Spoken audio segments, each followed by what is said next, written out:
Sesión pública de la Real Academia de la Mar para proceder a la exposición de la conferencia Vuelo del Plus Ultra en su centenario, a cargo del ilustrísimo señor don Federico de la Cuadra Durán.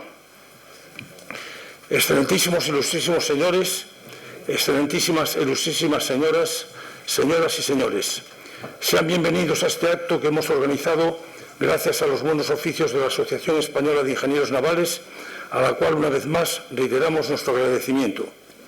El presentador del conferenciante será el académico de número don Marcelino González Fernández, que tiene la palabra.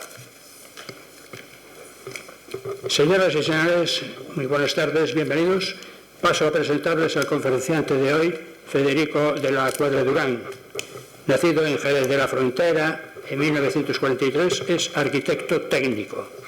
Ha realizado múltiples proyectos para la ejecución de diferentes edificios residenciales, hospitalarios, hoteleros, etcétera, etcétera, por toda la geografía española. En Barcelona, Madrid, Sevilla, Málaga, Cádiz, Huelva, Granada, etcétera, etcétera. Es ponente de la Comisión Territorial de Urbanismo de la Delegación de Obras Públicas de Cádiz. Miembro del Comité de Evaluación de la Escuela de Arquitectos de la Universidad de Granada, vocal del Consejo General de Colegios Profesionales de Arquitectura Técnica de España. Pero hoy nos va a hablar de algo que es muy diferente de su oficio o de su profesión. Nos va a hablar del vuelo del Plus Ultra en su centenario, tema del que, como van a ver ustedes, es un verdadero experto. Federico de la Cuadra es sobrino del teniente de navío Juan Manuel Durán González, que fue uno de los tripulantes del Plus Ultra en su famoso raid transoceánico, y también fue piloto de la primera promoción de la aeronáutica naval. Y desde la muerte de la madre del teniente de navío Durán, que es su abuela del conferenciante, en el año 1968, desde entonces es depositario de todos los documentos que tenía el teniente de navío sobre este vuelo. Órdenes, periódicos, revistas, notas, cartas, comentarios, etcétera, etcétera. O sea que aquel vuelo famoso se lo sabe todo y algo más. Ha pronunciado numerosas conferencias sobre este raid y sobre los orígenes de la aeronáutica española. Entre ellos, pronunció la conferencia La aeronáutica naval, el vuelo del Plus Ultra y sus mutuas influencias, pronunciada en el Museo Marítimo de Barcelona y después en el Cuartel General de la Armada en Madrid. Esta es una de las conferencias que ha dado. También es autor del extenso y detallado libro España, 4 meses de gloria, la hazaña del Plus Ultra. Este libro que ven ustedes aquí. Donde narra con todo detalle cuánto pasó antes, durante y después de este vuelo. Es también coautor del libro Recuerdos de un marino de guerra, origen de la aeronáutica naval en España. Desde hace más de 30 años viene efectuando investigaciones sobre los orígenes, las circunstancias y las contradicciones de cuánto se cuenta sobre este raid. Y en la actualidad, como ya he dicho, está considerado como uno de los mayores expertos en este épico vuelo. En la charla de hoy se va a concentrar en lo ocurrido durante una de las etapas de este famoso raid a través del Atlántico. La tercera etapa del vuelo, que fue de Cabo Verde a Fernando de Noroña.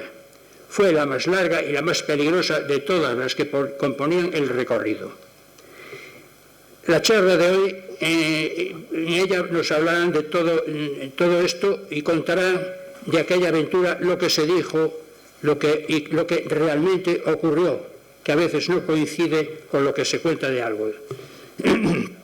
Seguro que tendrá cosas muy importantes que contarnos, de modo que sin más preámbulos le cedo la palabra para que nos cuente qué ha ocurrido. Así que, Federico, cuando quieras. Un momento, por favor.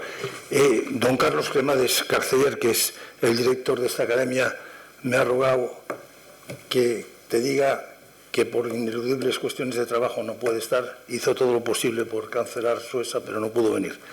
Claro. Y por lo tanto, y en nombre de todos los académicos que nos hemos visto obsequiados que tiene Castaña venir de Jerez y encima venir cargado con los libros, pues muchísimas gracias en nombre de todos. En el avión. En el avión, sí. Sí, porque en el AVE es peligroso. Señoras, señores académicos de la Real Academia de la Mar, señoras y señores, amigos todos, muy buenas tardes. Querido Marcelino, muchas gracias por tu presentación tan generosa. Como veis, he titulado esta charla El vuelo del Plus Ultra en su centenario, pero bien podría haberla titulado La elocuencia de un heroico y honorable silencio. Elocuente, porque a lo largo de ella os hablaré mucho más de lo que no se habló de aquel vuelo que de lo que se habló. Y elocuente y heroico y honorable por cuanto veremos a lo largo de esta charla. Aunque en realidad solo os hablaré de los silencios que se produjeron sobre algunos hechos ocurridos en la tercera de sus 7 etapas, la más importante y peligrosa de todas ellas, la de Cabo Verde a Fernando de Noroña. Para que podáis entender mejor mis torpes palabras, me ayudaré de fotografías y de películas de la época. Como veréis, muchas de ellas se ven muy difusas. Os pido perdón por ello, pero tened en cuenta que la mayoría de estas fotos y películas tienen algo más de 100 años. Me ayudaré también de mapas sobre los que he marcado los rumbos, las posiciones y las desviaciones que se proyectaron y originaron a lo largo de aquella tercera etapa. Planos que he realizado mediante el método de AutoCAD, que es el que se emplea en arquitectura para adelantar los planos. Espero que su proyección nos sirva para que podáis entender mejor mis palabras. Como bien sabéis, la tripulación del Plus Ultra la componía un comandante de infantería, piloto de la aeronáutica militar, Ramón Franco Bahamonde, que estaba al mando de la nave. Un capitán de artillería, observador de la aeronáutica militar, Julio Ruiz de Alda, que tenía a su cargo las transmisiones. Un teniente de navío de la aeronáutica naval, que se ocupaba de la navegación astronómica. Y un cabo mecánico de la aeronáutica militar también, que cuidaba del buen funcionamiento de los motores. Os recuerdo que este RAI fue de aproximadamente 10.500 kilómetros, el espacio que hay desde Palos de la Frontera hasta Buenos Aires. Lo realizaron en 7 etapas. Palos de la Frontera a Canarias, la primera, Canarias a Cabo Verde a Fernando de Noroña, Fernando de Noroña a Recife, Recife a Río de Janeiro a Montevideo y Montevideo a Argentina. El vuelo lo realizaron en un hidroavión fabricado en Italia por el ingeniero alemán Dornier, que tenía una longitud de 22 metros y una envergadura de 17. Alcanzaba una velocidad de crucero de 165 kilómetros por hora y su autonomía era de 2.200 kilómetros. Y como veis, los pilotos iban sentados 2 a 2 y al descubierto. El vuelo fue un éxito indiscutible. 400 millones de personas siguieron esta hazaña durante meses. Aquella aventura, además de tener el gran mérito de unir técnicamente a 2 continentes por el aire, tuvo el de haber logrado unir a los españoles, sin distinción de clases sociales, políticas o económicas, en torno a un acontecimiento común. Pero antes de adentrarme en los hechos que dieron origen a aquellos silencios, os haré un breve recorrido por el contexto histórico que los rodeó. Y lo hago porque ningún hecho histórico puede entenderse si no se enmarca en el ambiente real en que se desenvolvió. Sería por ello muy difícil entender los hechos que ocurrieron durante el vuelo y lo que os voy a contar si no lo vemos a través de la influencia que sobre ellos ejerció su entorno. Quizás bastaría decir, para conocer este contorno aéreo, es que es a final de 1903 cuando los hermanos Wright consiguen hacer volar un aparato por primera vez. Como veis en esta vieja película, que por cierto tiene 123 años, una máquina fue lanzada al aire consiguiendo un cortovuelo de pocos metros de longitud y de escasísima altura. Poco tiempo después de este momento, los aparatos permanecieron unos minutos más en el aire y lograron unos metros más de altura y de longitud. Y solo 23 años después, que es poquísimo para los que somos muy mayores, después de este vuelo, un hidroavión pilotado por 4 pilotos españoles atravesaba el Atlántico Sur desde España a Argentina recorriendo 10.500 kilómetros. Una hazaña que tuvo una inmensa repercusión histórica. Aunque quien tuvo mucho que ver en el desarrollo de la aviación, primeramente, fue el oficial de artillería del ejército italiano Giulio Douhet. Con sus artículos de prensa de los alrededores de 1909, Douhet decía que puede haber naciones que no reciban el peso de las olas del mar, pero nunca habrá una nación que no reciba la caricia del aire. Así que no dudéis, decía él, que en el futuro tendremos 3 campos de batalla: la tierra, el mar y el aire. Decía también Douhet que hasta ahora el hombre ha vivido ligado a la superficie terrestre, el mar y la tierra, y por lo tanto necesitaba el ejército y la marina para defenderse. Pero desde que el hombre puede volar, la atmósfera puede llegar a convertirse en un campo de batalla. 2 años después de este acontecimiento, en 1911, el teniente del ejército italiano Gavotti lanza 4 bombas desde un avión sobre las tropas turcas. Por cierto, que aunque las bombas no causaron ninguna baja humana, el periódico español Las Ocurrencias predice un porvenir sangriento para la aviación.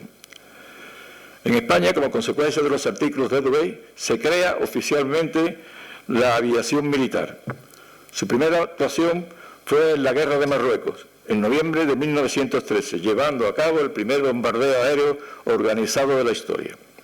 El año 1914 estalla la Primera Guerra Mundial y primer conflicto bélico en el que se ponen en práctica las teorías de Douhet, aunque este no se hizo efectivo hasta la batalla de Verdún. Pero esta guerra se termina después de esta batalla, el año 1918, y a su terminación las naciones se encuentran con un gran contingente de pilotos y aviones que buscan su utilidad en el ensayo de vuelos de larga distancia. Fueron años en que el mundo leía cada día en sus periódicos cómo un piloto de su país batía un récord, mientras que en España, que continuaba en guerra con Marruecos, no había tiempo para dedicar su aviación a otras actividades.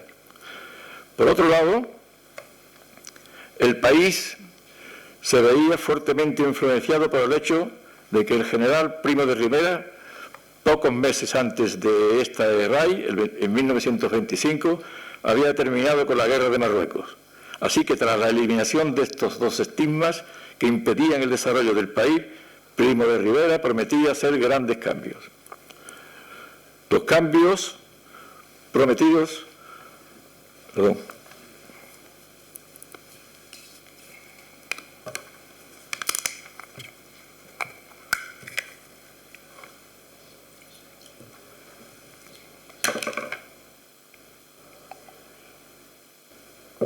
Los cambios prometidos pasaban por una reforma y modernización de la Armada, la construcción de nuevos buques de guerra, la modernización del ejército, la construcción de pantanos, la creación de una red de agua de riego, la reforma de la red eléctrica, etcétera, etcétera, etcétera.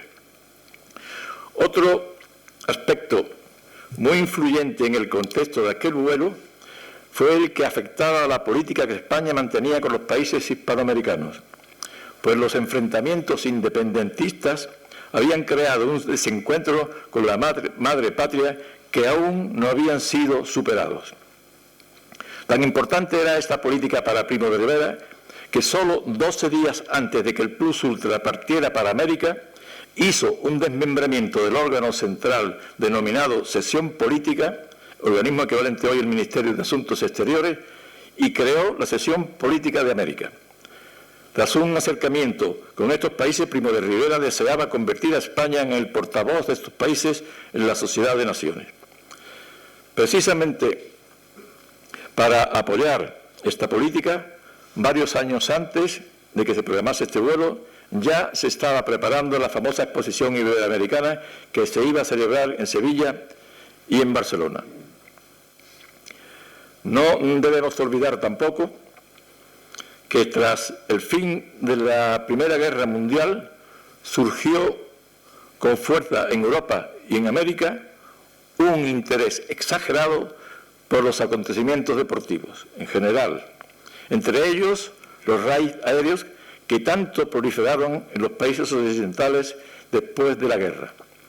De este interés por lo aéreo nacieron los aeroclubes, especie de casinos donde las clases sociales altas hablaban, seguían e incluso algunos practicaban esta disciplina. Contexto deportivo que presionaba también a los pilotos del Plus Ultra. El éxito debía de ser pleno, total y sin errores. Esta introducción en el contexto político, social y deportivo que rodeó el vuelo y que brevemente os acabo de describir, me sirvió para entender con más claridad los silencios que rodearon algunos hechos de aquel vuelo. Mi espíritu crítico hizo el resto. No obstante, la primera de las dudas de la veracidad de la narrativa oficial de un hecho ocurrido en torno a este vuelo me surgió cuando leí el libro de Pablo Salplata escrito por el comandante del vuelo, piloto Ramón Franco. Ojo, libro escrito después de culminada su extraordinaria hazaña y ya de vuelta en España. Este libro fue precisamente el que me provocó un fuerte deseo de investigación sobre lo realmente ocurrido en este vuelo. La razón es que encontré en su lectura una serie de contradicciones que me hicieron presumir que algunos de los hechos que en él se contaban no se habían podido desarrollar tal y como allí se contaba.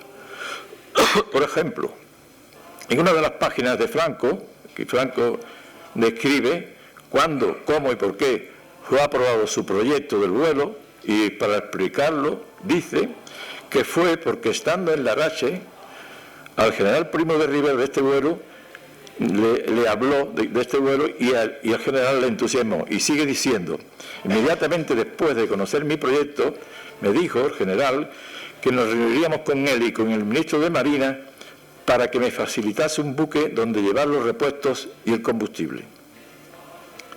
Y a mí esto, francamente, me extrañó, pues con ello yo veía que se insinuaban tres cosas. Primero, que el presidente del gobierno había aprobado un proyecto de exploración de más de 10.500 kilómetros sobre un océano Atlántico nunca explorado por el aire, con solo oír un breve relato. Segundo, que el buque que le iba a acompañar durante la travesía solo iba a realizar labores de transporte. Y tercero, que tanto el comandante de Destructor Arcedo como el mismísimo ministro de Marina, almirante don Honorio Cornejo, se pondría a sus órdenes para recibir instrucciones. A mí, francamente, me pareció muy extraño que un teniente general, comandante en jefe de todos los ejércitos españoles, presidente de su gobierno y en aquel momento líder por su triunfo en la guerra de Marruecos, se dejase sorprender por un joven de 29 años que lo abordaba precipitadamente para proponerle un vuelo de loco a través de un océano inmenso. Así que me puse a investigar sobre estos asuntos. Fue entonces cuando tropecé con el libro de Carmen Díaz Guisasola, esposa de Franco en aquellos días, titulado Mi vida con Franco. En él, desvelando el carácter de su marido, dice que a medida que el proyecto del vuelo fue tomando forma, a Ramón se le presentó un problema, que si para muchos tal vez no tuviera importancia, para él era fundamental, y que no era otro que dejar claro que él era quien mandaba en la expedición. Y en ese momento entendí la razón de aquellas manifestaciones. Fue su ego quien se los había dictado.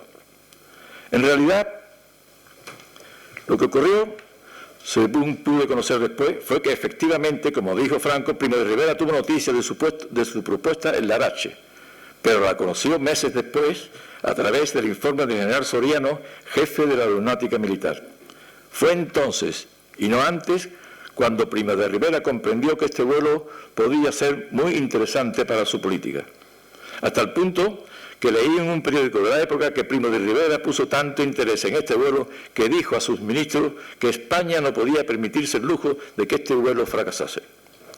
En el Consejo de Ministros en el que el vuelo se abordó, el almirante Cornejo llevó el proyecto que él mismo, Franco, había entregado al general Soriano. Entre otras cosas, en aquel proyecto, Franco decía textualmente que para ejecutar este proyecto emplearía los diversos medios de navegación que se emplean en la aviación y en la marina, y torpemente seguía diciendo, en aplicación de estos últimos medios, es decir, los medios empleados por la Marina, hemos puesto a contribución nuestros escasos conocimientos. Es decir, Franco pretendía efectuar un vuelo a través del Atlántico empleando los métodos de navegación utilizados por la Marina, y aunque tenía escasos conocimientos de navegación. Recordemos que en aquellos años los vuelos se hacían generalmente sobre tierra, durante los que se podían reconocer montañas, ciudades, carreteras, etc. Por otro lado, los vuelos realizados sobre el mar estaban reducidos a vuelos que se hacían costeando. Sin embargo, los realizados sobre el mar profundo, por ejemplo, entre Lisboa y Río de Janeiro, estaban siempre realizados por marinos. Tal era el caso de Galo Coutinho y Sacadura Cabral, que eran oficiales de la Armada portuguesa, navegadores aéreos y oficiales de la Marina portuguesa, que, por cierto, utilizaron en su vuelo un sextante con un nivel de burbuja adaptado para simular el horizonte, pues como sabéis, la navegación aérea del horizonte no existe. Por otro lado, descubrí que en el preámbulo de la creación de la Aeronáutica Naval del año 1917, dirigido al rey, se decía literalmente: Señor, nuestra nación no posee la aviación naval especializada. La experiencia de la guerra actual y los estudios hechos por otras naciones demuestran, sin embargo, que dicha organización es completamente indispensable a la defensa nacional. Y añadía, entre otros servicios, le corresponde, se refería a la aeronáutica naval, el de exploración sobre el mar, que no puede hacerse con fruto más que por personal que pertenezca a la Marina de Guerra o haya tenido una instrucción especial. Preciso es, por tanto, implantar en España la aviación naval que atiende a este tipo de navegación.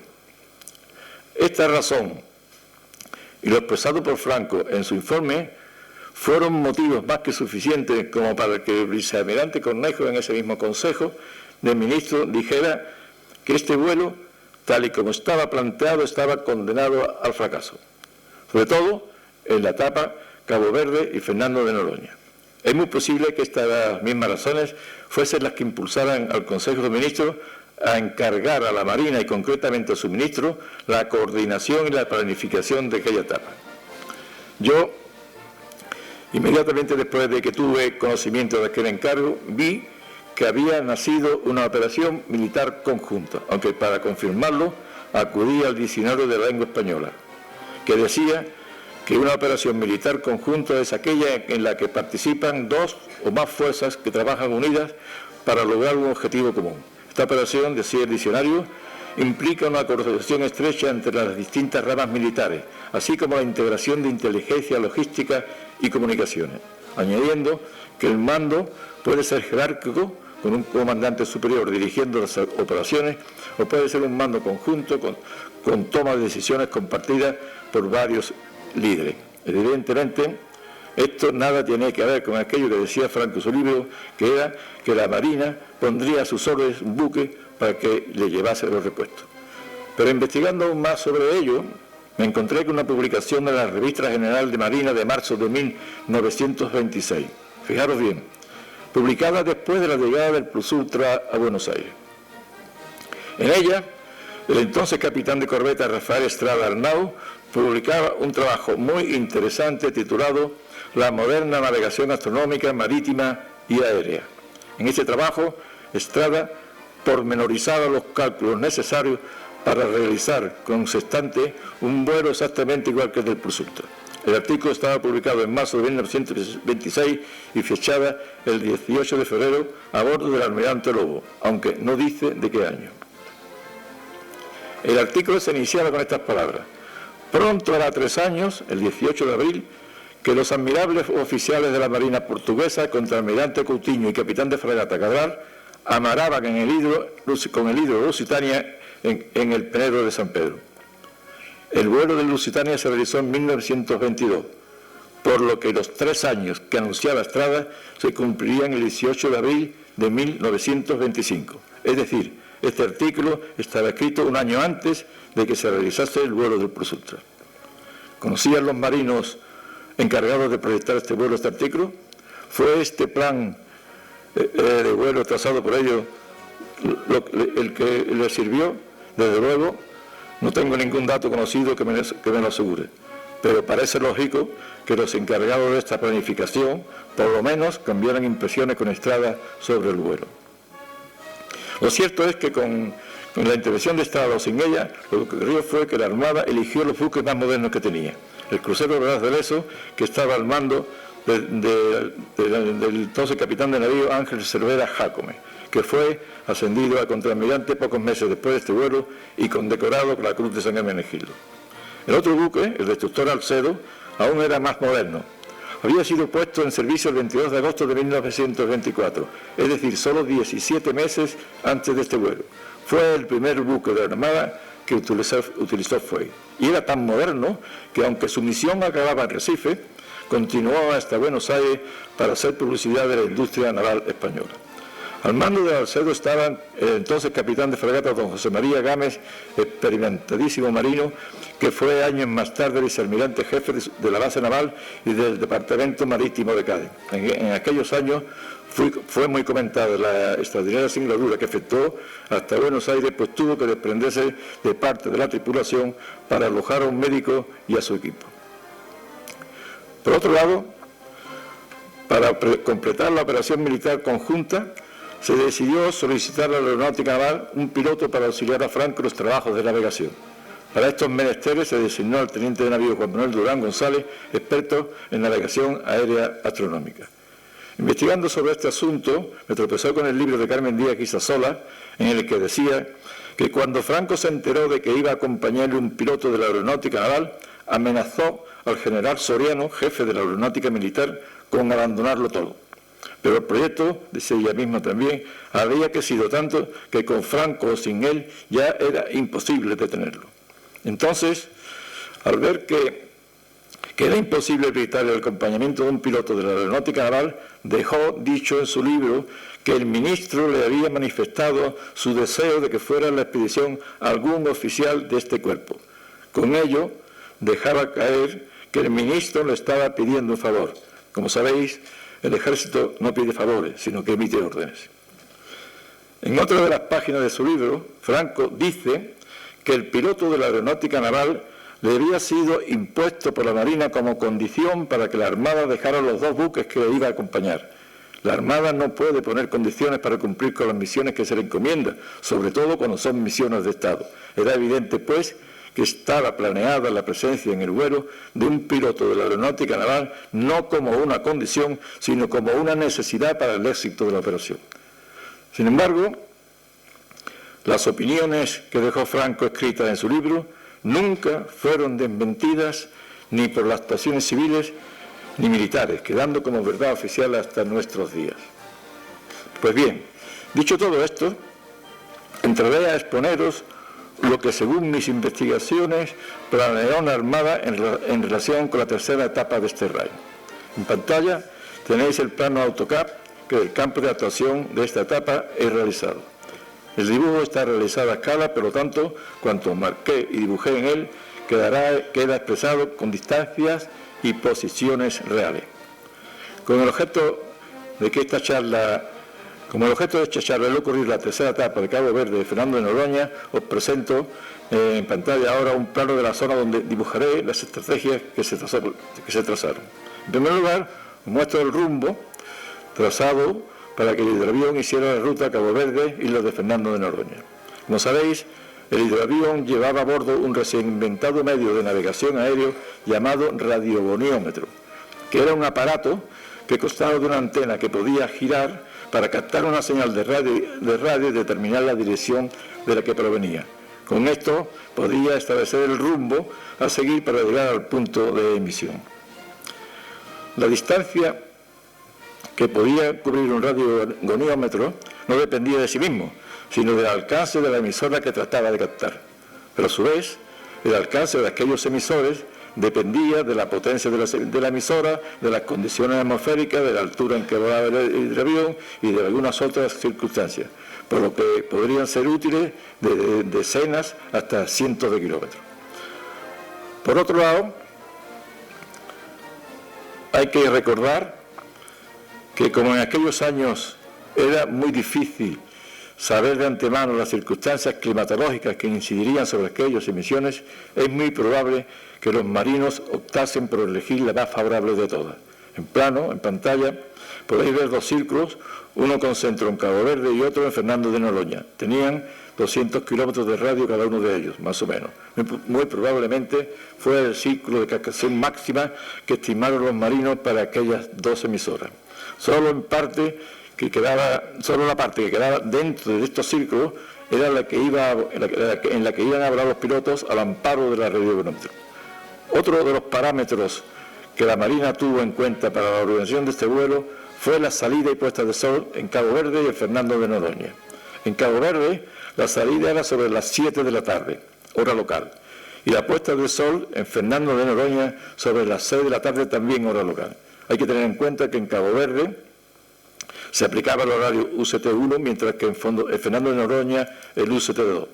Este dato era muy importante porque el Hidro no tenía aparatos para la navegación nocturna, por lo que debía hacer el vuelo en 13 horas.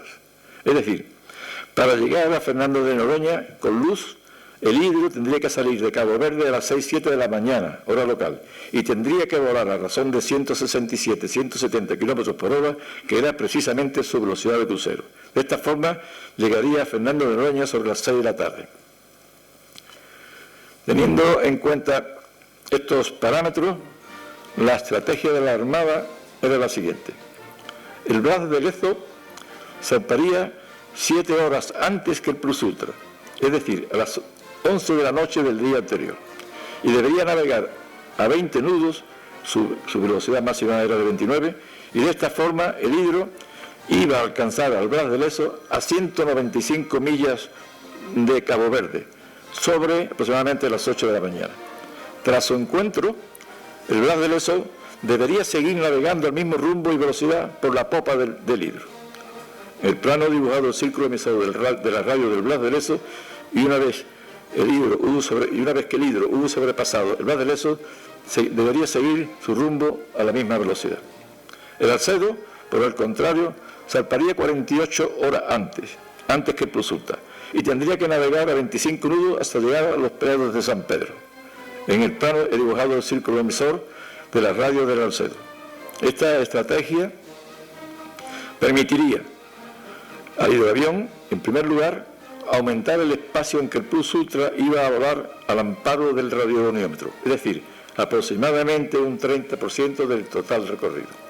Y en segundo lugar, lo más importante, iba a acortar la distancia de búsqueda en caso de naufragio, pues si el Plus Ultra sufría algún percance, ambos buques debían partir en direcciones encontradas, el Alcedo hacia el norte y el Blas de Lezo hacia el sur.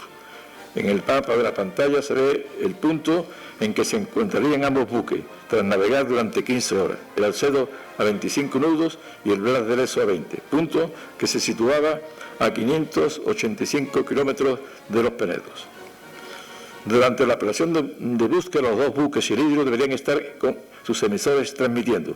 El éxito en el rescate iba a depender mucho de que el grado de cumplimiento en el rumbo de los tres elementos intervinientes, y desde luego si se logra que el desvío en el rumbo del hidroavión quede dentro de una franja máxima de 100 kilómetros de ancha. Vean la franja de color anaranjada marcada en el plano. Otro de los factores que debieron tener muy en cuenta aquellos que programaron este vuelo fue la fecha más adecuada para efectuarlo, sobre todo teniendo en cuenta que el Hidro no llevaba cabina y un frío intenso o una lluvia prolongada sería imposible de resistir. A este respecto, no cabe duda de que enero y febrero serían los mejores meses para volar, pues en Cabo Verde en esta fecha haría un máximo de 25 grados y un mínimo de 21, y en Fernando de Noroña un máximo de 30 y un mínimo de 26. En aquel mes, además, esta zona estaba dentro de la temporada seca. Pero sobre todo era muy importante la consideración del viento por el efecto deriva que pudiera provocar sobre el vuelo. En estos meses soplan con frecuencia en esta zona los vientos alisios, que lo hacen del noroeste al sureste en el hemisferio norte y del sureste al noroeste en el hemisferio sur. Estos vientos eran muy ventajosos para este vuelo, pues empujarían al hidro por su popa, provocándole una cierta deriva hacia el continente americano. Aunque tampoco debían olvidar los vientos del este y del oeste, que solían soplar con una velocidad entre 20 o 21 kilómetros por hora, especialmente del oeste, ya que le producirían un empuje sobre la banda de estribor del hidro capaz de precipitarlo al centro del océano donde no había posibilidad de rescate. Vean el plano de la pantalla. Pues bien, el día 26 de enero, el Plus Ultra llegó a Cabo Verde, procedente de las Canarias. En su puerto estaba esperando el Blas de Lezo y el Alcedo. El día 28 por la mañana, el comandante del Blas de Lezo convocó una reunión a bordo del crucero para recordar y confirmar el plan de actuación que ya previamente estaba establecido. Pero ¿cuál sería la sorpresa de todos al enterarse de que Franco había decidido aumentar el recorrido de esta etapa hasta Recife, es decir, unos 500 kilómetros más? Imaginaos cómo pudo caer esta decisión a los asistentes a aquella reunión. Pero ¿por qué esta decisión de Franco de romper con lo previsto? Decía su mujer que para dejar claro que él era quien mandaba la expedición. Decía también Carmen Guisasola que a Franco le interesaba desembarcar al piloto de la aeronáutica naval, que luego desembarcó, porque de esa forma iba a quedar como el único piloto que había cruzado el Atlántico. Recordemos que Ruiz de Alba no era piloto, sino observador. Así que decidido esto, Franco tomó dos medidas. Primero, cargar los depósitos con 3.940 litros de gasolina, una carga excesiva. Segundo, desembarcar a Durán y descargar al hidro de otras muchas cosas imprescindibles para navegar. Al fin, Franco, tras muchas discusiones, impone su ley y saltándose de todas las recomendaciones de sus superiores, toma la decisión de salir por la mañana del día 29 de enero. Sin embargo, y a pesar de todo este escándalo, la noticia del cambio de punto de aterrizaje no fue conocida por la prensa. Tanto es así que el periódico La Nación de Buenos Aires del día 30 de enero decía que según información recibida del teniente Queiros, mando supremo en la isla, a las 16:45 el hidro amerizaría allí sobre las 18. Es decir, no sabían nada del cambio realizado por Franco. Decía también este periódico que el Plus Ultra había perdido la conexión con el Blas de Lezo a las 9:30 de la mañana y que todavía, a esa hora, no había conectado con la radio de Fernando de Noroña que a las 5:45 de la tarde. Y lo peor de todo, que en ningún momento había conectado con el Alcedo. Estas noticias ponen en evidencia que el rumbo a seguir por el Plus Ultra no fue el previsto, fue uno de los dos que indico en el plano de pantalla. Rumbo que cumplen estas dos premisas: conectar con el Blas de Lezo a su paso por el círculo emisor y no hacerlo ni con el Alcedo ni con el Fernando de Noroña. Y entonces me pregunté cuál de estos dos rumbos siguió Franco. Investigando sobre este asunto, me tropecé con la respuesta nuevamente en el periódico argentino La Nación. Este decía que a las 5:45 de la tarde un vapor alemán denominado Artus le había comunicado que había avistado el Plus Ultra y que éste se hallaba a 385 kilómetros de Fernando de Noroña, es decir, dentro de un círculo, de una circunferencia de 385 kilómetros. Es decir, cuando Franco conectó con el Plus Ultra podía estar en cualquier punto de una circunferencia de radio 385 y centro en Fernando de Noroña. Circunferencia que es la que veis en la pantalla. Pero yo necesitaba conocer además en qué punto exacto de esta circunferencia se encontraba el Plus Ultra en el momento en que se encontró con el vapor Artus. Pues fue este punto donde, según el relato de Franco, había cambiado el rumbo que llevaba y lo había puesto hacia la isla de Fernando de Noroña. Para acercarme a la respuesta, primero me pregunté, ¿le faltaban al Plus Ultra 385 kilómetros para llegar a Fernando de Noroña o se había pasado 385 kilómetros? Porque en ambos casos cumpliría la cláusula expuesta por este periódico. La noticia del periódico, ni lo dicho por Franco en su libro, aclaraba nada al respecto. Sin embargo, buscando y rebuscando, me tropecé con el periódico español La Voz, de fecha 11 de febrero de 1926. En él se reseñaba la conversación que el rey Alfonso XIII tuvo por cable desde Málaga con el comandante Franco. En aquella conversación, el rey, entre otras cosas, decía a Franco: hazme el favor de adelantarme noticias del viaje e incidentes que hayas tenido. Sobre todo, decía, después de haber pasado Fernando de Noroña y regresado a Málaga a sus aguas. Es decir, según las palabras del rey, el plus ultra se había encontrado con el Artur sobrepasada la media circunferencia de 385 grados que había hecho. Por otro lado, el encuentro con el Artur tampoco se pudo producir en ningún punto del arco de A, pues en tal caso el plus ultra se hubiese dirigido a Natal o a Recife, que estaba más cerca de Fernando de Noroña. Quedaba, por tanto, el arco de circunferencia CD como única posibilidad de contener el punto de encuentro. Y aquí sí que sobre este mismo plano tracé dos rumbos, uno que llamé rumbo externo y otro que llamé rumbo interno. Ambos cumplían con las premisas establecidas, que eran, primero, que los dos pasaban por el círculo emisor del Blas de Lezo. Segundo, que ninguno penetraba en el círculo emisor de Arcedo. Tercero, que ninguno penetraba en el círculo emisor de Fernando de Noroña, y que ambos, cuarto, conectaban con la circunferencia de 385 kilómetros. Por otro lado, ningún rumbo al este del que llevábamos externo podía ser, porque todos estaban a más de 385 kilómetros de Fernando de Noroña. Ni tampoco al este del rumbo interno, pues en ese caso el plus ultra hubiera conectado con el emisor de Fernando de Noroña. Era evidente, pues, que el encuentro del Artur se produjo en algún punto del trozo del arco CE. Así que marqué este rumbo sobre el plano. Cuando eran las 6, y había, sin duda, dice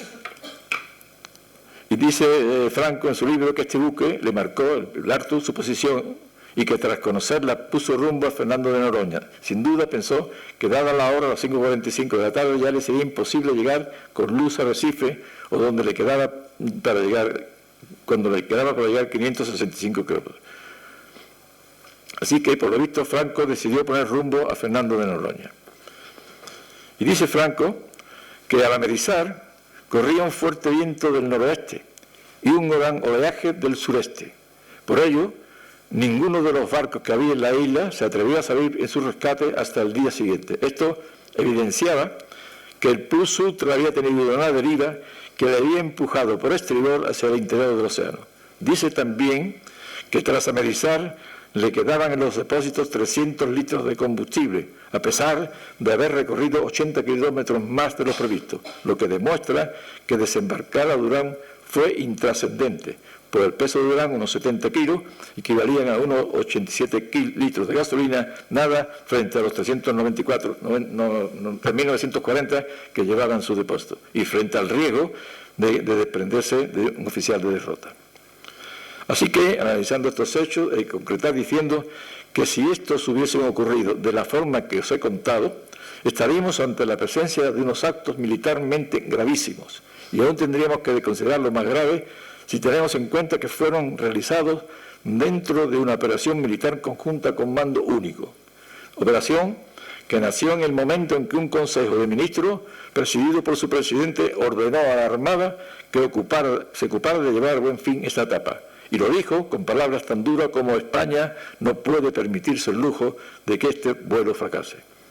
Por otro lado, es evidente que Franco había desatendido las instrucciones del jefe de la operación militar conjunta, el capitán de navío don Pascual Cervera, que recomendaba que el hidroavión amerizase en Fernando de Noroña para evitar que volase de noche, poniendo en peligro el éxito de la operación y, lo que aún es peor, la seguridad de los tripulantes. Puso también Franco en peligro el éxito de la operación y la vida de los tripulantes cuando, en contra de la opinión de todos, ordenó el desembarco de Durán, dejando con ello el hidroavión sin oficial de derrota, expuesto a desórdenes en la exacta localización de su posición y a la perfecta corrección de su rumbo. Recordemos que Franco había dicho que tenía pocos conocimientos de navegación marítima. Puso también en peligro el éxito de la operación y la vida de los tripulantes del avión cuando desatendió los consejos del jefe de la operación conjunta de no superar la carga de los depósitos de gasolina según lo recomendado por el ingeniero fabricante, o cuando eliminó las cosas imprescindibles para la supervivencia de los tripulantes del mar en caso de naufragio, o cuando minimizó o ignoró el plan previsto por la Armada para llevar a buen fin esta etapa, con el único objeto de demostrar que era quien estaba al mando de la operación, trastocando con ello todos los planes previstos por el jefe de la operación militar conjunta para alcanzar el éxito.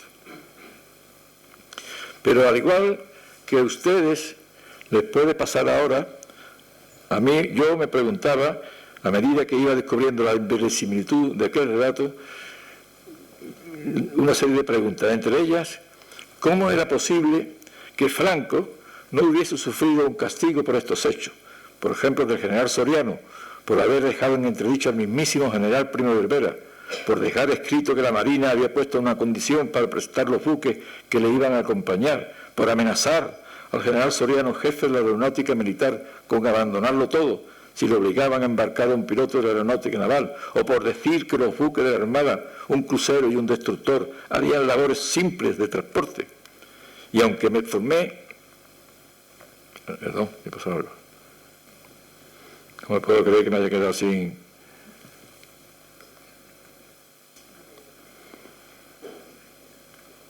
No sé, ¿qué ha pasado? Los misterios de la informática. Haber sido un mago. Lo que pasa es que me tiene que volver para atrás. ¿Sabes? Tiene que volver al punto de... Perdonadme, ¿eh? No, yo tengo aquí ya.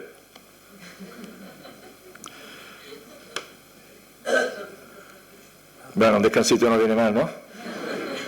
Me vamos muy deprisa. A ver si yo encuentro esto.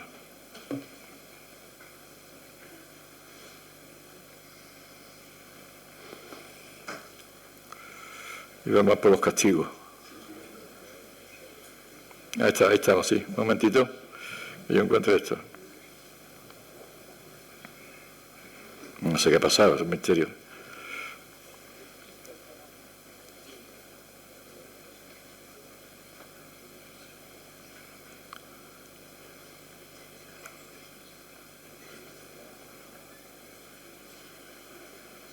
Aquí está.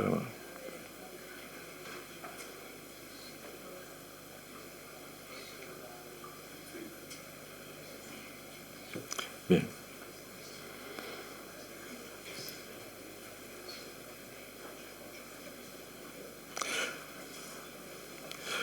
Bueno, íbamos hablando de los incumplimientos, la desobediencia de Franco. Y decíamos que también debería haber sido amonestado por decir que los buques de la Armada, un crucero y un destructor, harían labores simples de transporte, cuando estaban realmente proyectados que hicieran una labor fundamental, ¿no? Y aunque me formé mi opinión al respecto, yo no me atrevería a determinar, sin embargo, si el ámbito militar español estos actos deberían ser tenidos como faltas leves, graves o muy graves, no lo sé. Si se debería aplicar simplemente las ordenanzas o por el contrario deberían haber sido sometidas a la intervención de un tribunal militar. Lo que sí creo es que en la milicia no hay un valor más importante que en el derecho militar que la disciplina. Precisamente por eso es fácil imaginar que de lo que pasó y de las desobediencias que se consumaron debió recibir información el almirante de la escuadra, el ministro de Marina, el Consejo de Ministros y el presidente del Gobierno, general Primo de Rivera, la recibiría de su propio consejo. Imagino que también el teniente de navío Durán informaría de lo ocurrido a su jefe inmediato, el jefe de la Aeronáutica Naval, don Pedro Cardona, y este a su superior, y este al suyo, y hasta agotar la cadena de mando. Julio Ruiz de Alba haría lo mismo con el general Soriano, y este a su vez con sus superiores, sin olvidar desde luego que de forma accidental y por motivos de su oficio pudieran haber conocido estos informes muchos de los oficiales, suboficiales, secretarios, etcétera, de todos y cada uno de estos buques y departamentos. Y sin olvidar tampoco a los periodistas, a los familiares de los participantes, a los mecánicos, a los marineros, a los proveedores de fuel, de alimentos, etcétera, etcétera. Todos ellos supieron guardar el secreto durante años. Yo diría que hasta su muerte. Guardaron el secreto de cuanto vieron, cuanto oyeron y cuanto leyeron. Reconozco que durante mucho tiempo me pregunté sin obtener respuesta por qué estos silencios y estos secretos, hasta que recordé aquello que os decía al principio de esta charla. Ningún hecho histórico puede comprenderse si no se enmarca en el entorno histórico en el que se desenvolvió. Y el entorno histórico de este vuelo afectaba al hecho de que la aviación española, ocupada en la guerra de Marruecos, no había podido participar en ninguna de las exploraciones aéreas que en otras naciones habían realizado. Y también en el firme deseo de Primo de Rivera de comenzar con la regeneración del país a base de efectuar grandes obras civiles, condiciones que no se daban en aquellos años en los que perduraba un sentimiento de decadencia que podía parecer hasta étnico. Recordaréis también que decíamos que en política internacional Primo de Rivera abogaba por un acercamiento con los países hispanoamericanos, política tan importante para Primo de Rivera que creó una sesión especial para ocuparse de ella.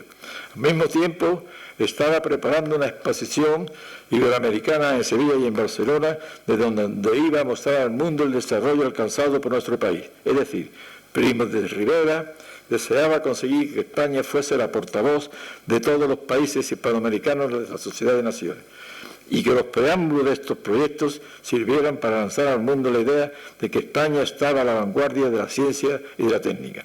Todo esto hizo que España y su vuelo se colocase en el punto de mira de cientos de países y que se extendiese por toda España sin distinción de cargos políticos, civiles, militares, sociales, un inmenso miedo al fracaso. Nadie podía salir mal, todo debía salir perfecto.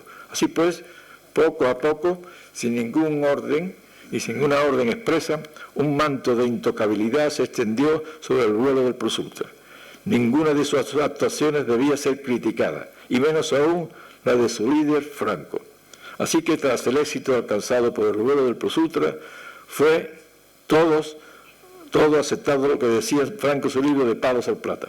Un libro escrito exclusivamente para satisfacer su ego personal y que, sin embargo, fue tomado como relato oficial indiscutible del vuelo. Fijaros lo grande que era su ego, que llegó a convocar a la prensa en un céntrico hotel de Buenos Aires para decirles a la prensa que el presidente de su gobierno, don Miguel Primo de Rivera, y su rey, don Alfonso XIII, no habían atendido su petición de continuar con el raid aéreo tal como él pretendía. La locura que no les fue aceptada, fijaos, consistía en saltar desde Buenos Aires a Valparaíso, de Valparaíso a Arica, de Arica a Guayamil, de Guayamil a Panamá, de Panamá a La Habana, luego pasar por las Islas Caribe y volar sobre Cuba.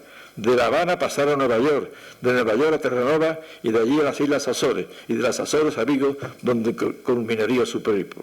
Un algo que le llevó a idear años más tarde, en 1930, una sublevación republicana desde el aeródromo de Cuatro Vientos con el objetivo de derrocar a la monarquía de Alfonso XIII, intentando bombardear desde su avión el Palacio Real para acabar con la familia real al completo, creyendo que con esta gesta sería capaz él solo de resolver todos los problemas de este país.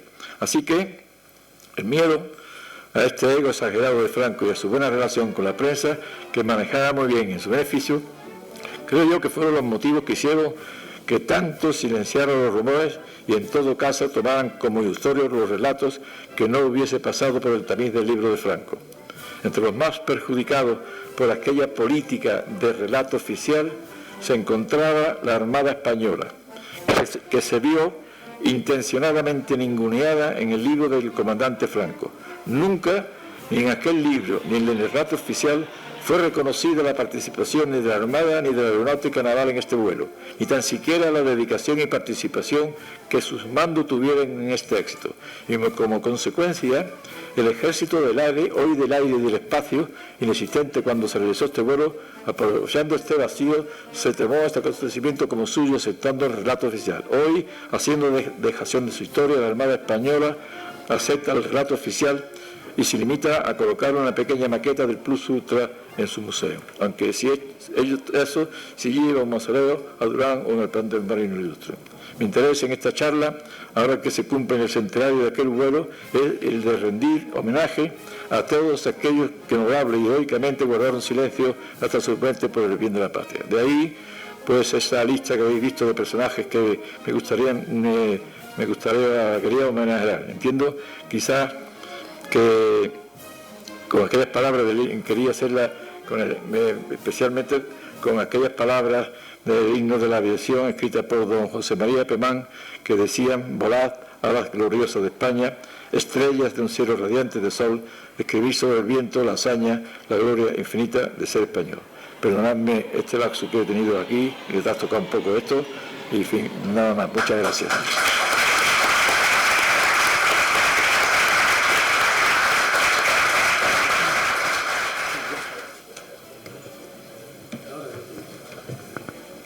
Bueno, señoras y señores, comenzamos un periodo de un coloquio, un periodo de preguntas y respuestas.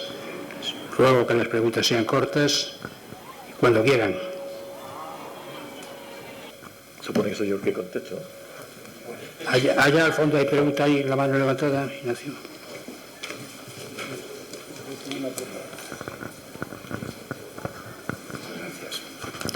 Bueno, en primer lugar, felicitación por la conferencia. Federico, soy Paco Cancio. Un placer verte. Muchas gracias. Querría, por favor, si nos puedes explicar un poco la relación de Ruiz de Alda en esa especie de motín a bordo del Blas de Lezo cuando Franco decide, pues imponer sus condiciones. ¿Qué sabemos de su comportamiento como militar y como colaborador en la gesta? Bueno, yo me baso en los documentos que he tenido y evidentemente, como podéis suponer, yo no estaba allí en aquel momento. Entonces las emociones que se desarrollaron allí no lo sé. Yo sé que efectivamente él impuso su ley. Su ley era que no se sabe por qué razón quiso volar 500 kilómetros más de lo que estaba previsto. Imaginaos lo que es una organización prevista de antemano. Todos conocen ya militares y los militares son exactos en su cumplimiento de sus cosas. Habrían tenido un montón de reuniones en Madrid, seguramente en Sevilla, en Cádiz, etcétera. Estaba todo previsto. Únicamente se reunían para recordar y ver si ha habido un imprevisto, cuando inesperadamente pues Franco decide que se va 500 kilómetros más. Nadie se explica por qué, tal y cual. El problema de todo esto viene porque nadie se atreve a discutirle nada, porque el éxito que se produce con el vuelo del Plus Ultra es impresionante. Por eso he querido entrar antes en el contexto, ¿no? Todavía se habla entonces, cuando no había los medios de comunicación que hay ahora, pues en torno a 400 millones de personas pendientes del vuelo. Imaginaros lo que sería pues una noticia pues diciendo que Franco ha desobedecido, que a Franco se le ha impuesto un castigo, tal. Ni el mismísimo general Primo de Rivera se atrevía a contradecirle. Esto lo fue creciendo, hasta el punto que esto que hizo fue gravísimo, que el PSOE solicitó permiso al general Primo de Rivera para seguir el vuelo. Muy acertadamente el general Primo de Rivera le dijo que no por una razón muy sencilla. Es que si ya está el triunfo obtenido, ¿para qué queremos poner en riesgo más este triunfo? Nos quedamos con este triunfo, que ya es bastante, es un triunfo impresionante. Entonces esto le molestó tremendo, y fíjate que se fue al balcón de un hotel, convocó a unos periodistas y poco menos que puso verde ahí a decisión de su rey y a decisión de su presidente del gobierno. Sin contar, por supuesto, la del almirante ministro y todos los superiores que tenía. Era un comandante, con 29 años de edad, para ser capaz de enfrentarse a todo lo que se enfrentaba. O sea, entonces, lo que le pasó es eso, que efectivamente nadie se atrevió a discutirle nunca nada, por miedo a lo que pudiese decir la prensa. Pero no sé lo que pasó allí. Personalmente no sé si se llegaron a pegar o no.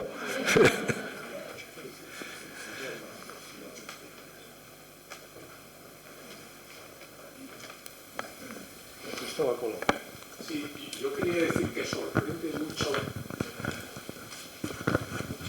Bueno, sorprende mucho esta actuación por parte del comandante Ramón Franco cuando sabemos que la relación entre la aeronáutica naval y la aviación militar era muy estrecha.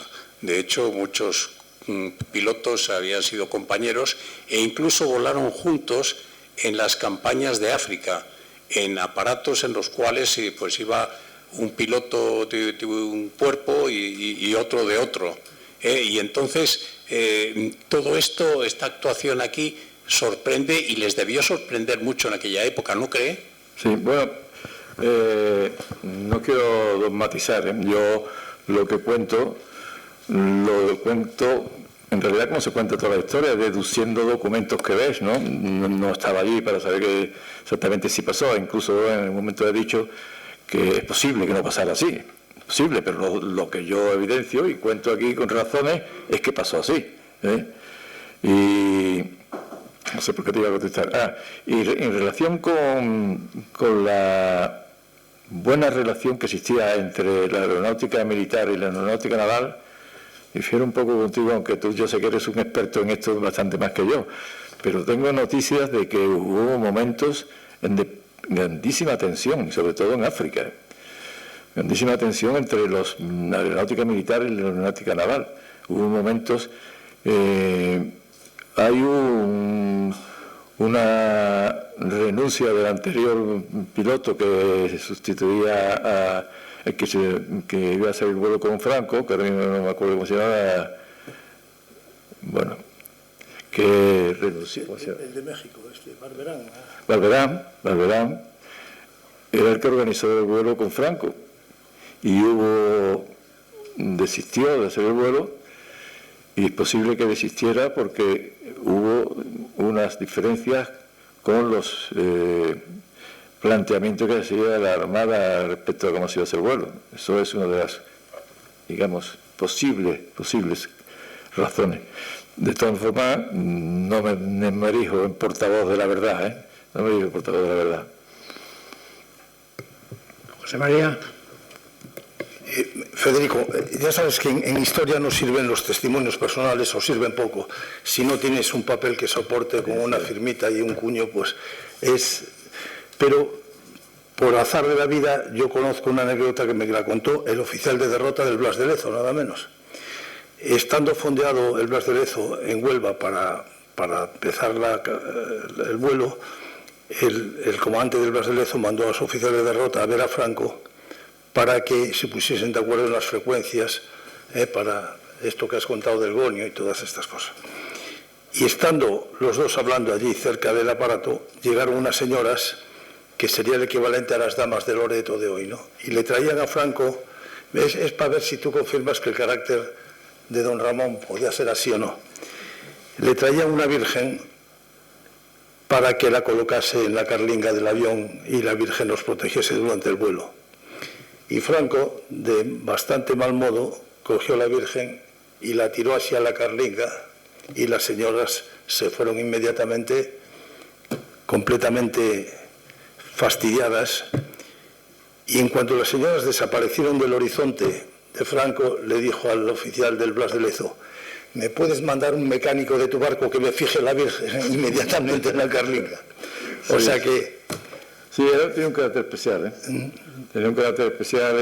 Es como Dalí, que hacía de Dalí, ¿no? Y la pose... Esto que voy a decir ahora no tiene nada que ver con los documentos y prácticamente no lo debería decir, ¿no? Pero como estamos en plena confianza, pues sí lo digo, ¿no?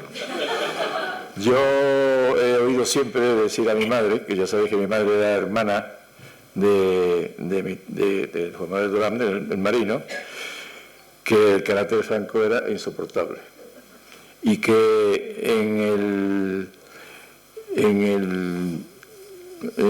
especialmente en Buenos Aires, pero prácticamente en todo el recorrido, tú sabes que llegaban a un sitio y todo el mundo era deseoso de venga, un almuerzo, una cena, o no sé qué, unos homenajes, y todo el mundo pues tenía allí que aguantar palo como pudiera, porque te guste o no te guste, ahora son las damas de no sé cuánto y mañana son las damas de qué.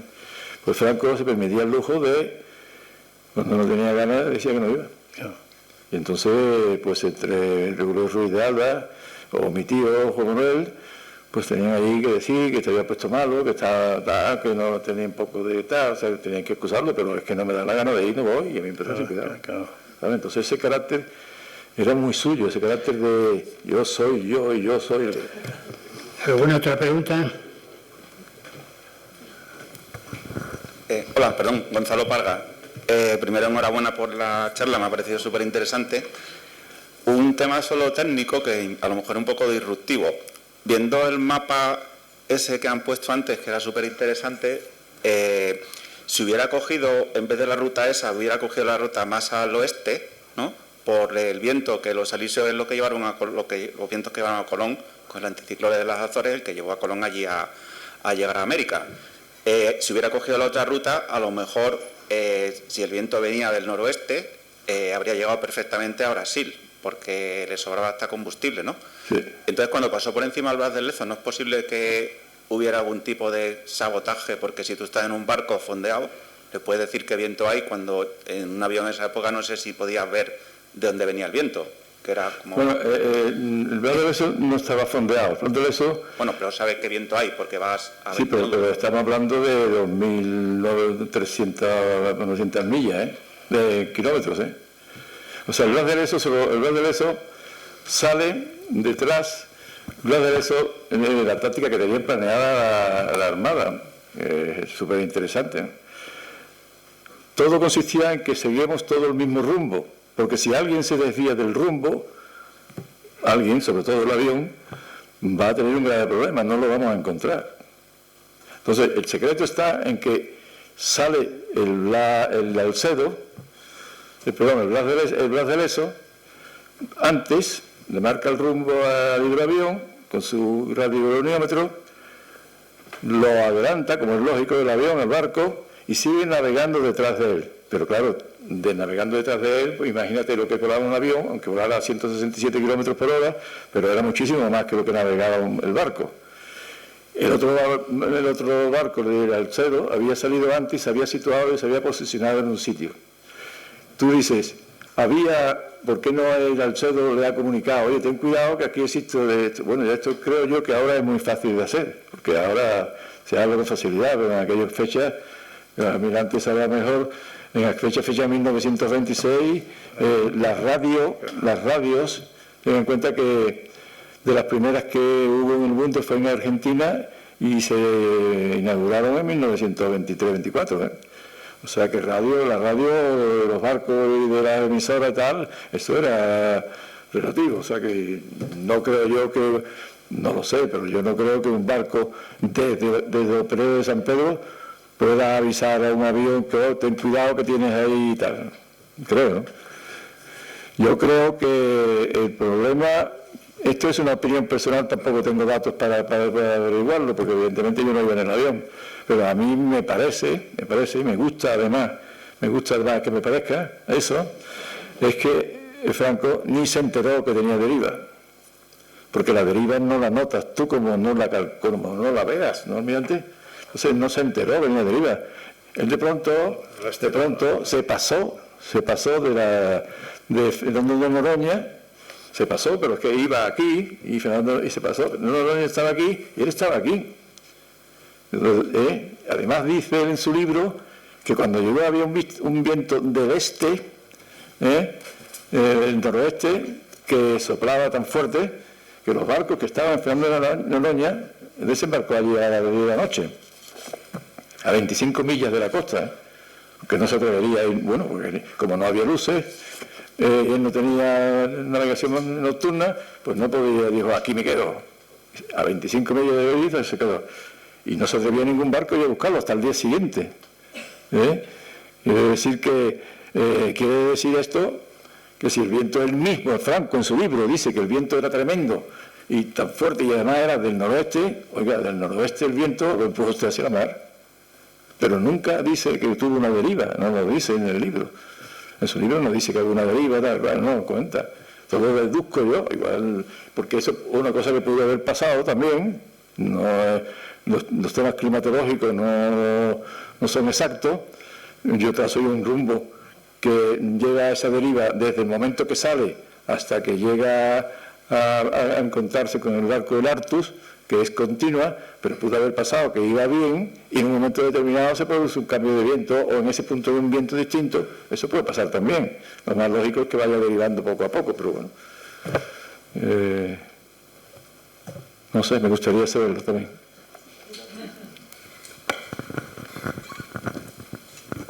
Miedo al marino. Soy capitán de navío Nieto, piloto naval, y tuve la fortuna de celebrar el centenario de la acción naval con el almirante.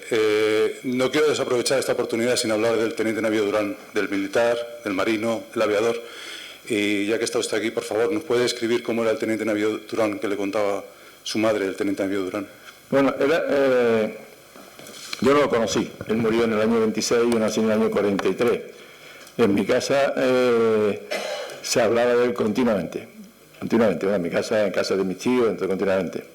Y porque claro, era el mayor de los hermanos. Mi madre cuando murió tendría 18 años y él tenía 26, o sea, le llevaba 8 años de diferencia. Era el guapo de la familia, ¿sabes? El simpático, el que, no sé, tenía todo lo que tiene que tener. Tú sabes que el mayor siempre es el que va abriendo camino en la familia y el que va.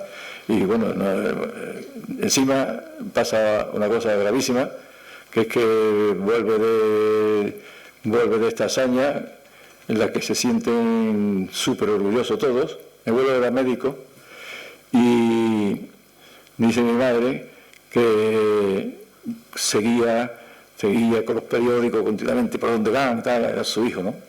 Por donde iba, tal, muy interesado, como es lógico, un padre con su hijo, y tenía una vitrina donde guardaba todas las cosas, tal, tenía como estas que yo después muchas recogí, y muchas más que después trajeron, que se repartieron entre las familias, como es lógico, medallas de oro y todas esas cosas, ¿no? Y iba a decir porque...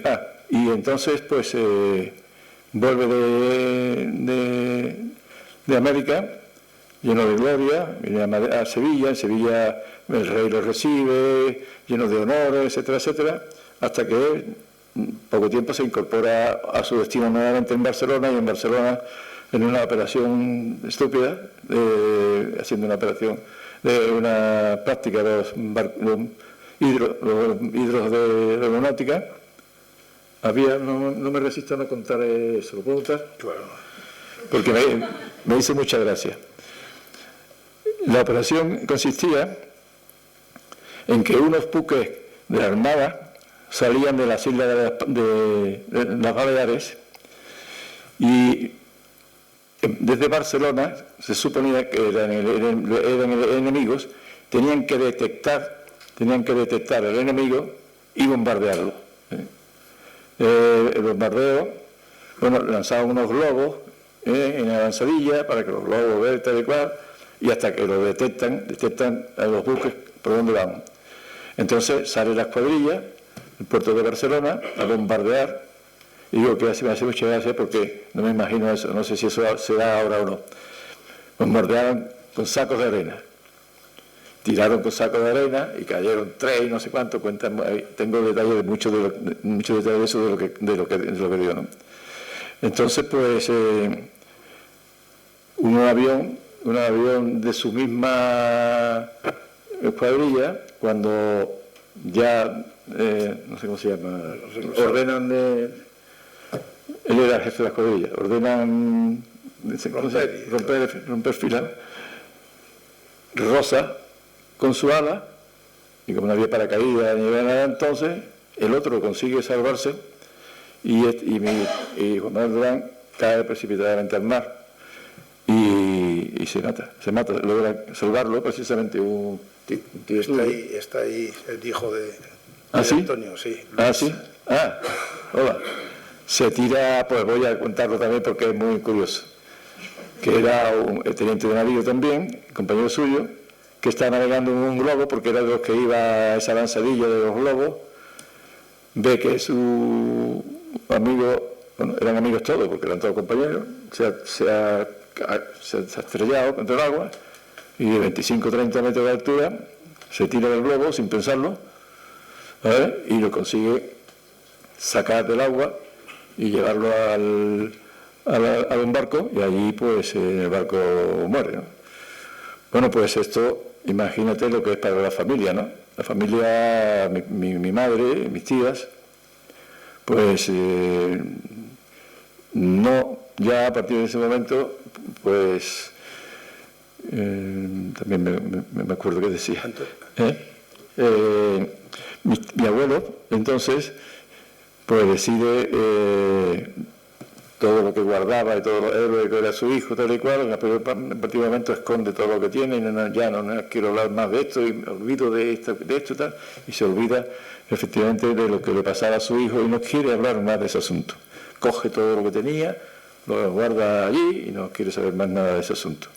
Entonces en mi casa, y ahora la pregunta, es que me alargo mucho con la respuesta, la pregunta que tú me hacías, en mi casa se hablaba poco de él, porque yo conviví con mi abuela, que era su madre, vivía muy cerca de mi casa, y conviví mucho con ella, y yo le preguntaba mucho, porque yo de jovencillo era muy enterado, y no quería saber nada de esto, no me cuente a mí y tal, porque para ella es un dolor eso, ¿no? El dolor primero de haber tenido un triunfo grandísimo y a poco tiempo producirte una muerte repentina, ¿no? Por tanto, no había mucha comunicación con ese tema.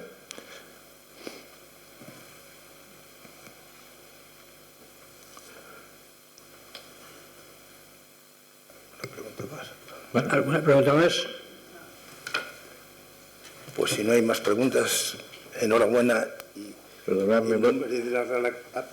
No, perdonad por esto. No, por Dios. En nombre de la Real Academia de la Mar, expresamos nuestro agradecimiento al Instituto de la Ingeniería de España, que gracias a la gestión de la Asociación de Ingenieros Navales y Oceánicos de España hace viable poder utilizar este salón para nuestras actividades, así como a los señores académicos, invitados y demás público asistente, su presencia en esta presentación que damos por concluida, rogándoles nos acompañen en la colación de hermandad que se servirá a continuación. Y muchísimas gracias y enhorabuena, Federico. Muy bien, gracias. Muchas gracias.